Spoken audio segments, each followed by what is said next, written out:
Hi guys, my name is Ariel Jenkins and I'm bipolar. I've got bipolar disorder and borderline personality disorder and I've had it for 7 years. Actually no, since 2007. I got bipolar disorder the day after Britney Spears got it. The day after she was in hospital, I was in hospital. And it went a little bit like this. I was 24.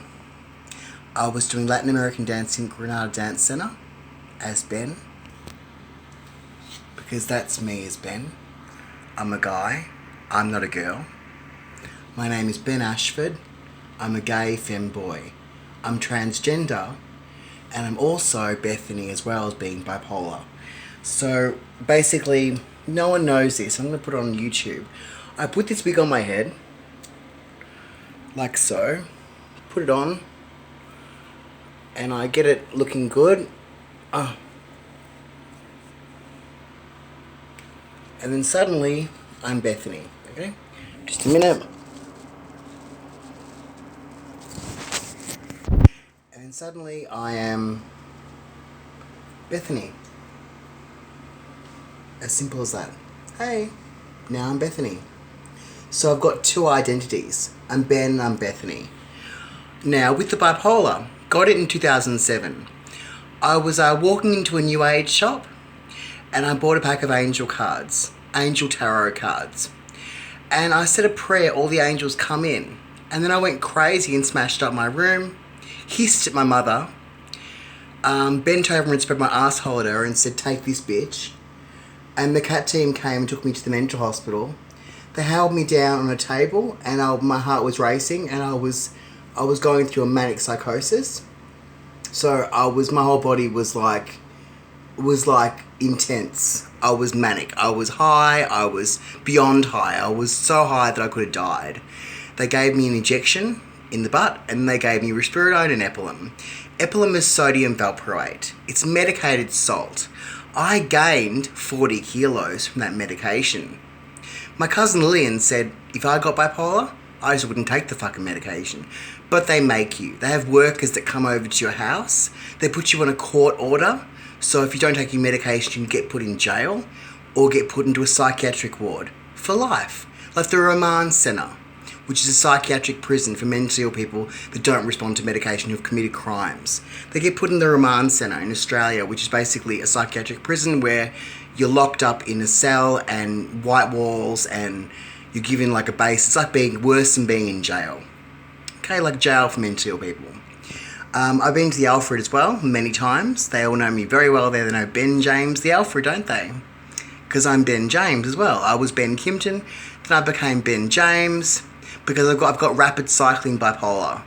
So when I'm not medicated, I rapid cycle between ideas. So one day I want to be a singer, the next day I wake up I want to be a dancer. The next day I wake up I want to be blonde, next day I wake up I want to be brunette. Do you know how fucking bad this is being unmedicated when you've got bipolar? When you have rapid cycling bipolar disorder and borderline personality disorder, which gives you suicidal tendencies and wanting to slit your wrists and wanting to kill yourself. And then when you're manic, you want to spend spend all your money, get loans, do drugs, steal things from stores, have wild sex and get STDs. I've got Hep C now, and my partner has AIDS, HIV, but which I'm probably going to get to when he gets out of prison, because he's in prison at the moment, and when he gets out, he's got AIDS, so he's probably going to give AIDS to me too. But luckily these days, AIDS is a joke, and you can get medication for it, and you don't die from it anymore. You can live till you're 90 with AIDS, so it's fine. I haven't got AIDS at the moment, I've got Hep C, okay? And bipolar disorder with borderline personality disorder. But I want to tell you people out there, if you're bipolar as well, like me, guess what? I'm cool, aren't I? I'm good looking. You don't have to be a freak just because you get bipolar. You don't have to be some fat, medicated mental person like Helen Sharp in Death Becomes Her. You don't have to give up on yourself just because you're bipolar, and you don't have to give up on a career. Don't believe that shit when you get put on disability pension that you are someone who's disabled, so disabled that you can't work, but you shouldn't try a career. Guess what? The disability pension is not an income. It's not enough money to live on. You can't get a rental on it. You can't get anywhere to live on it. You have to live in boarding houses with other mentally ill people that could rape you or beat you up or kill you in your sleep who are not taking their medication properly and bash you and steal from you. You need to get a job. You need to work out, what am I good at? Because everybody is good at something. Not everyone's good at singing. Not everyone's good at acting. Not everyone's good at medicine. Not everyone has a mind for mathematics. But everyone's got a talent. Your goal in life is to work out what your talent is and exploit it to make money in a career. My talent is writing, journalism. I'm good at writing, I'm good at talking, I'm good at public speaking, and I'm good at writing. I'm not so good at singing. I was born to try, I've learned to love, be understanding and believe in life. But you gotta make choices, be wrong or right. Sometimes you gotta understand what's truly right. But I was born to try. So I can't really sing that well. But I can write, I'm a good writer. I could be a songwriter, I could be a journalist, work for a magazine, write articles. But singing, I'm 38 years old, I'm too old to be a pop star.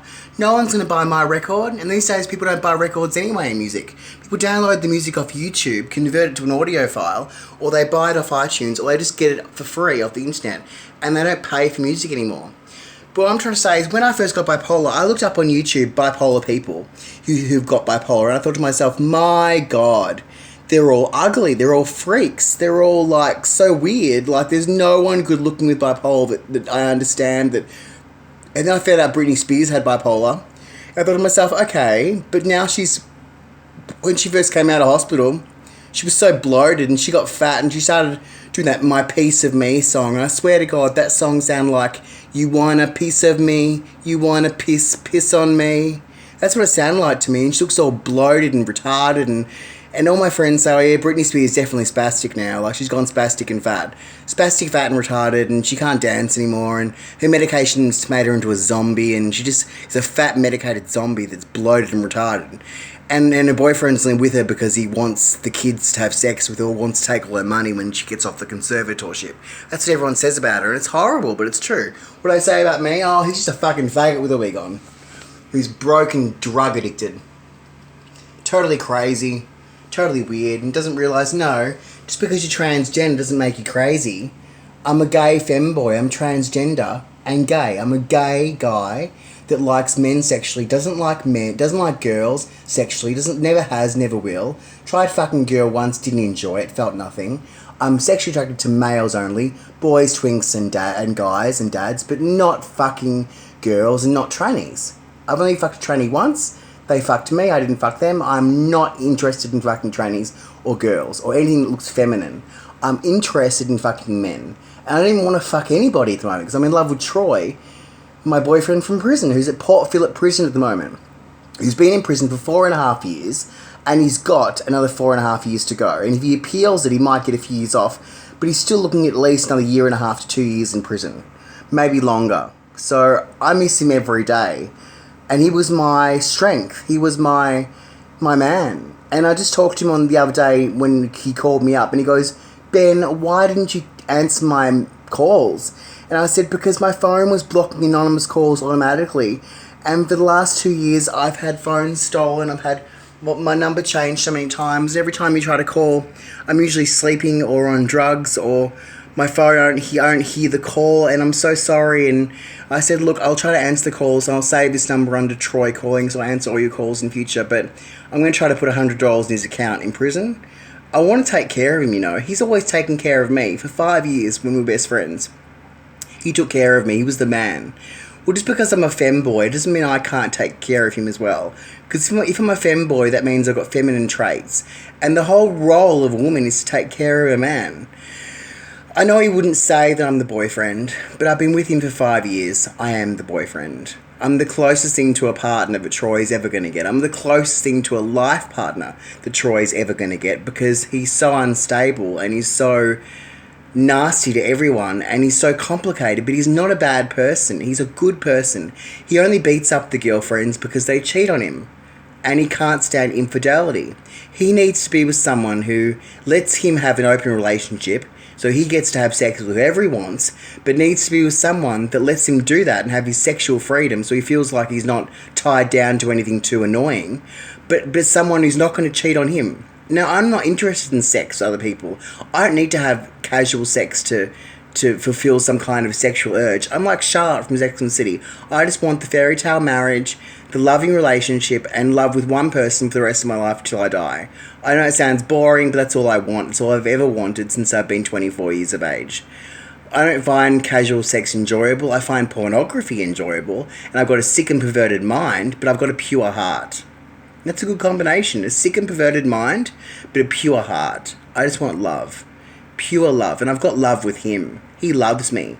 I can't get rid of him. Like, he's been following me around for the last 5 years, and he's been wanting to call me for years, but I ignored him for a long time because I found out he had a little prison bitch, Jeffrey, in jail who he was hanging around with, and I thought to myself, my God, he wanted Jeffrey to move in with us, and I thought that was just too much, so I ignored him for 2 years to punish him for that.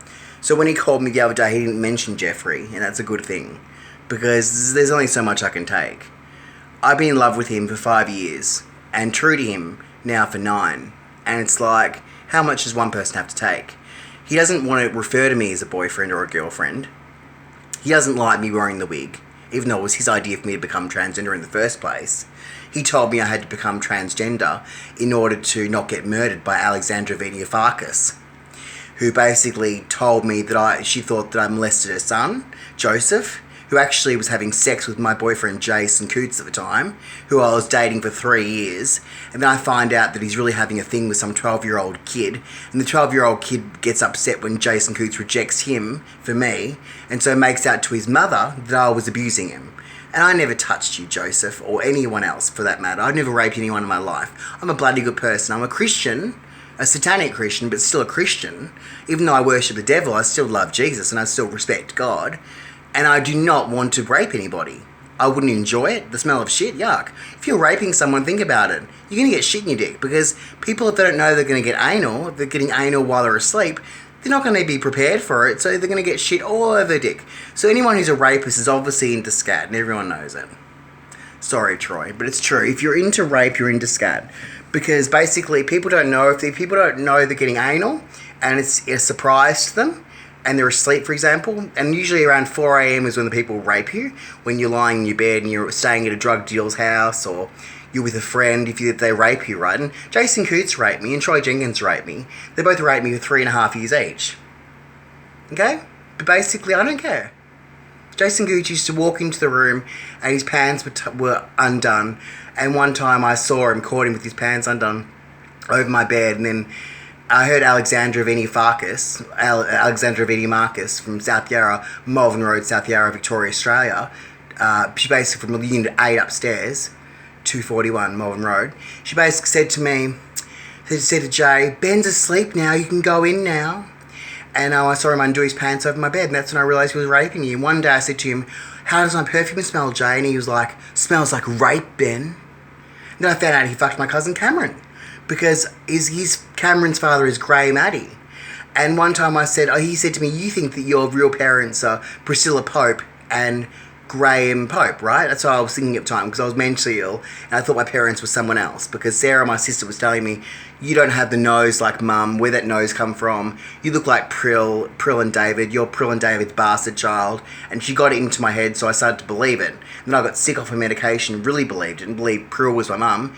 And then when I knew Graham Pope was my father, so I told Jay this, and Jay said, you think Graham Addy's your father, don't you? And I said, what?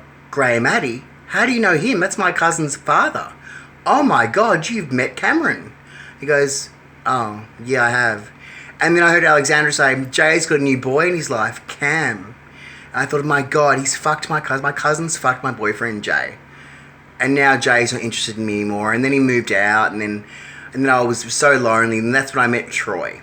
Now, Troy was interested in me from the first day I met him, he was interested in me. I had rapid cycling bipolar, and I was only taking 1 milligram of risperidone a day for it, plus caffeine pills, plus every drug under the sun, ice, but not heroin yet. I wasn't addicted to heroin at this stage, just ice, injecting ice. The first time I had an injection of methamphetamine in my arm was when 2 drug dealers came in and said, we noticed you smoke ice here with Alex. why don't you try an injection of it? I said, you're not going to kill me, are you? You're killing me. Oh my God, you put it in. And they said, no, you're not. Then I felt this amazing feeling rush over my whole body, the feeling of an injected ice, 1.5 points injected into your body. I felt amazing, like I died and gone to fucking drug heaven. Like I was dancing around and I was so posh and I looked great in my photos and I was losing weight rapidly. And once I got on the needle, everything changed. It destroyed my life at the beginning because I started shoplifting. I shoplifted and stole an $8,000 ring from Michael Hill. Okay, and I also had to go to court for 3 years under the ARC program to make sure I don't re-offend. And I don't shoplift anymore. I mean, I still shoplift that Beyonce perfume from the chemist the other day, and sometimes I get things from $2 stores, but I make sure I don't get caught. And I'd prefer not to shoplift if I don't have to, because I don't want to go to jail. In jail, they'd make me take the wig off. They'd put me in the male prison. They already said, if you go to jail, we're going to put you in a male prison. We won't let you wear the wig. And it would be very uncomfortable and be very depressing. And I wouldn't be able to do drugs, and I wouldn't be able to inject myself, and I wouldn't be able to see Troy, because they said they'd separate me from Troy. If I was in prison, they wouldn't let us be together. So that would be fucking awful. So I do everything I can to stay out of jail. And I recommend, if you're going to shoplift, only shoplift from $2 stores or chemists, or anywhere that has no security. And what you do is you wait until you have an opportunity to run out the door when there's no people manning the desk. So if you notice there's no one manning the desk and the item you want to steal is right near the front door, then you pick up the item and you walk out the door quickly, and as soon as you get out the door, you run. And no one can catch you, and then basically you don't go back into that shop for about a month until they've forgotten that you're the person that stole. And if you have two identities like I do, Bethany and Ben, it's helpful to steal the item as the identity you don't really want to make famous. So basically I might get the item as Ben when I'm dressed as a guy, but then if I want to go back in the store, I'll go back in the store as Bethany. And I won't shoplift, I'll buy something. So I still can go in the store afterwards and they can't tell it's the same person. I look so different as a girl compared to how I look as a guy. So that's a pretty much, basically that's what you've heard about my life so far. Yeah, but what I'm trying to say, just because you got bipolar doesn't mean you have to give up on a career. So we're basically getting back to that. Now that my rapid cycling bipolar is under control, I don't have ideas that are so quick and rapid anymore. Like I thought for a long time I wanted to be a pop singer. So I'm going to Vox Singing Academy, and I'm in the process of getting NDIS, National Disability Insurance Scheme, to pay. They've given me a $50,000 grant every year to pay for things that are considered therapy for me. So they're going to pay for music therapy, sing lessons. I'm going to go to Vox Singing School and do some sing lessons, but I'm not going to expect to get a record deal because that's pretty short-sighted and pretty unrealistic for a 38-year-old gay guy who's got a balding head, who wears wigs, to be a fucking superstar. So I'm going to instead realise I've got 5,000 friends on Facebook under Ariel Jenkins, and I'm under my Mega Ben James YouTube, Mega Ben James. I had like thousands of hits as a guy singing, and under my Bethany Lee Jenkins or Bethany Hannah Jenkins YouTube, I had 28 subscribers. So I obviously got a following, and I'm on Instagram under Ariel Jenkins Biatch. So follow me on there if you want to. Basically, people find me fascinating. They find me interesting, but they like me better with the wig on than without the wig on. Without the wig on, I'm just Ben, and no one knows me as Ben. No one likes me as Ben. People hate me as Ben. But when I've got the wig on, people smile at me. Guys try to pick me up. Straight guys want to know me. Straight guys love me. Even the gay guys love me because I'm their fag hag. And the girls think I'm pretty. That's what you got to know about me from now on. But what I'm trying to say is everyone's got a talent. You got to work out what your talent is and use it. I think my talent is maybe singing, Latin dancing, and writing.